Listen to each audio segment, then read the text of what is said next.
শুভ সকাল, সবার উপর শান্তি বর্ষিত হোক। হিম শীতল কুয়াশা ঢাকা সকালে চলুন দেখে আসি নির্মাণাধীন দেওয়ানবাড়ি হিমাগার লিমিটেড, দলুয়া, বীরগঞ্জে। ঠাকুরগাঁও দেওয়ানবাড়ির আরেকটি স্বপ্নের বাস্তবায়ন হতে যাচ্ছে। দেওয়ানবাড়ি হিমাগার লিমিটেড।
ঠাকুরগাঁয়ে আরেকটি নতুন প্রতিষ্ঠান হতে যাচ্ছে, দেওয়ানবাড়ি হিমাগার।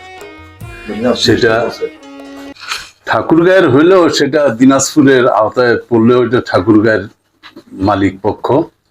তা আপনি এটার কি দায়িত্বে আছেন? আপনার পরিচয়টা দিয়ে আপনার নাম। আমি নুরুল হুদা স্বপন, দেওয়ানবাড়ি হিমাগার প্রতিষ্ঠার থেকেই আমি এর সাথে জড়িত। আমি সার্বিক দেখাশোনা করছি। এই দেওয়ানবাড়ি হিমাগারটা আমরা প্রায় 2.5 লক্ষ বস্তার একটা হিমাগার তৈরি করছি। এই প্রথম বছর 2026 সালে আমরা প্রায় 2.25 লক্ষ বস্তা আলু এখানে সংরক্ষণ করতে পারবো।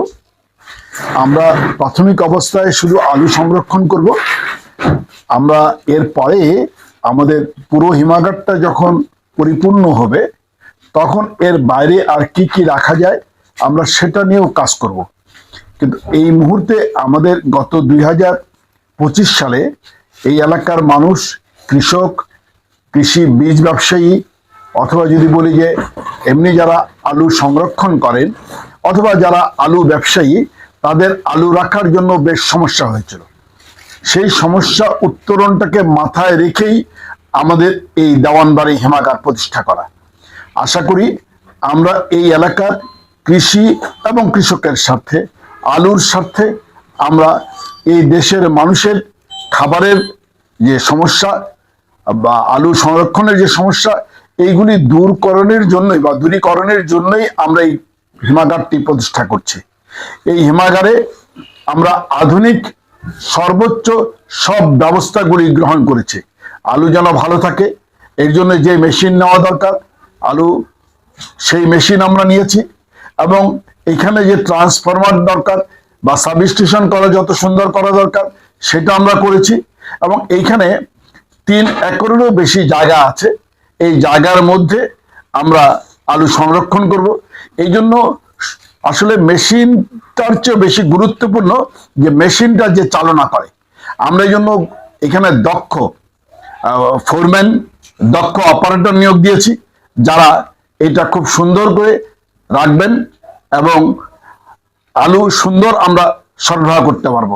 আলু সংরক্ষণ কৃষক মাটিতে রাখে মাত্র 3 মাস, 8 মাস আমাদের কাছে সংরক্ষণ করে। তাহলে কৃষকের চেয়ে 3 গুণ দায়িত্ব আমাদের। আমরা সেই দায়িত্বটাকে যথাযথভাবে পালন করে সুন্দর আলুটাকেই দিব। আর কৃষক এখানে আলুর পাশাপাশি আমাদের কাছে বীজ আলু রাখবে। আমরা সবসময় বলি বীজ আলু মানে মানুষের একটি স্বপ্ন, কারণ এই বীজটি আগামীতে লাগাবে তার অধিক ফলন উৎপাদনের জন্য। আমরা এই স্বপ্নটাকে আমাদের এখানে বন্ধক রাখবে। এই বন্ধকটা যেন আমরা সুন্দরভাবে রাখতে পারি, এই জন্য মহান রাব্বুল আলামিনের কাছে আমরা সাহায্য চাই এবং আমরা আমাদের সর্বোচ্চ চেষ্টার জন্য যা যা করা দরকার আমরা তাই করব ইনশাল্লাহ। আপনাদের এই এলাকার কৃষি এবং কৃষকের সাথে জড়িত এবং এইখানে যারা কীটনাশক ব্যবসায়ী আছে সারা ব্যবসায়ী আছে বা যেই ধরনের লোকেরা এইটার সাথে স্টেক হোল্ডার হিসাবে জড়িত থাকছেন, আমরা সকলের মঙ্গল কামনা করছি এবং সকলের সহযোগিতা আশা করছি। সকলকে ধন্যবাদ। আসসালামু আলাইকুম। আপনাকে অনেক ধন্যবাদ, খুব সুন্দর তথ্য দিলেন। এই হিমাগারটা কোন জায়গায় অবস্থিত? এটা দলুয়া বাজারের সাথেই, দলুয়া বাজারটা একদম সাথেই, এটা বীরগঞ্জ উপজেলার একেবারে শেষ সীমানা। এরপর থেকেই বলতে পারেন প্রায় ঠাকুরগাঁর অবস্থান শুরু। আপনাকে অনেক ধন্যবাদ অনেক গুরুত্বপূর্ণ তথ্য দেওয়ার জন্য। আপনাকেও ধন্যবাদ।